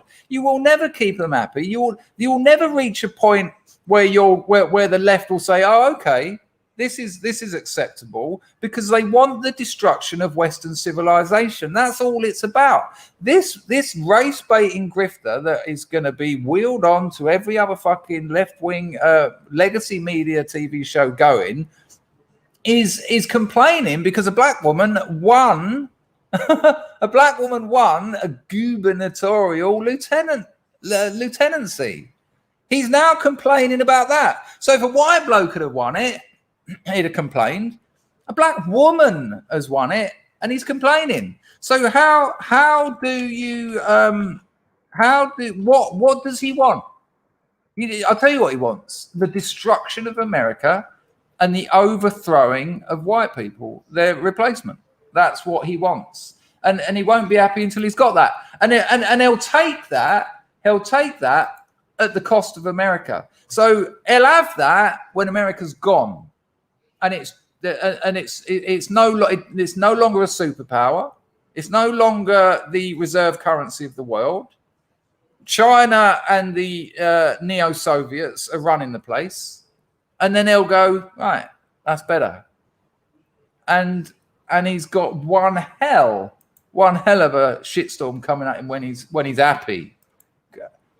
He might suddenly realize that what he's been fighting for all this time has been absolute madness, because he's an angry, lying, chip on his shoulder, race baiting charlatan. And unfortunately, the American political scene, certainly in the legacy media, is full of those people. Al Sharpton, he's made his whole career has been a race baiting grift. It's bullshit. Anyway, I've got to go. I've got a girlfriend in the bedroom. Oh, I didn't mean it to come out like that, but nonetheless. Listen, there you go, Michael. I wouldn't want to say it like that, but you say it best when you say exactly that.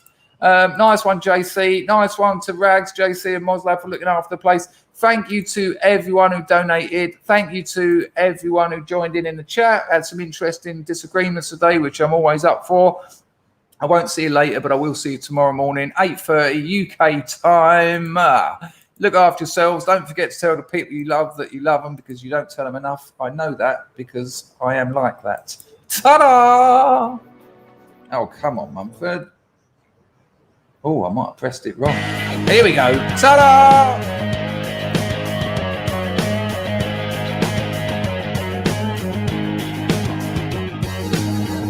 It really went down quickly, didn't it, Carlson? Feel the glory he said you would. Tell your mama you're no worries, Pete. Over all of that death syndrome. But you realize you've been so when you feel the enemy's cold hard steel. Yeah. Enjoy Dorset, Sally. Feel the dawn of your final day. Feel the fear and go anyway. Get a ride in that big black plane.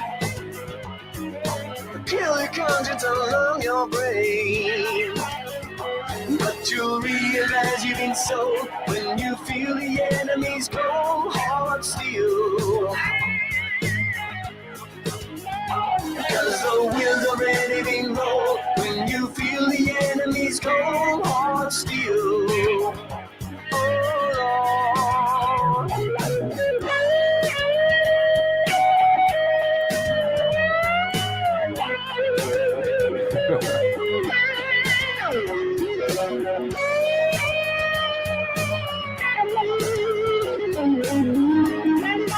Nice one, Meganizia. Appreciato. Do whatever they tell you to. Down, up, squeeze. Tell yourself it ain't really you. Down, up, squeeze. Let him know, Carlson. It'll make his day. I'm squeezing. You'll be murdering someone's son. I'm squeezing like a wood in the mirror. And you'll realize you've been sold when you feel Yeah, the King Corona. enemy's cold hard steel. Take it easy, son. Cause the wheels already been rolled when you feel I'd be fucking hungry for a start. hard steel. Oh Lord. Nice one, John. You'll realize you've been sold when you feel the enemy's cold hard steel. Oh Lord. Cause the wheels already been rolled when you feel the enemy's cold hard steel. Oh Lord. A pleasure, Jemima.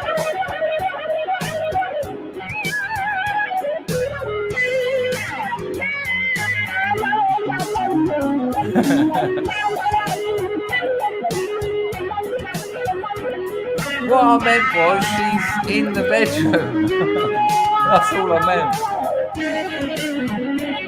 Cheers, JC.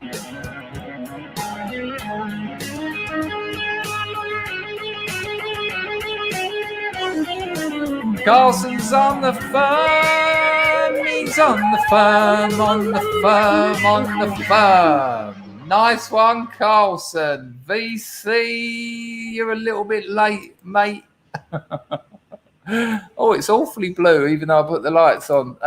Nice one, Carlson. I'll see you in those private streams. Look after yourself, people. Enjoy your Monday. Oh, I've got an hard day at work. See you tomorrow, 8:30.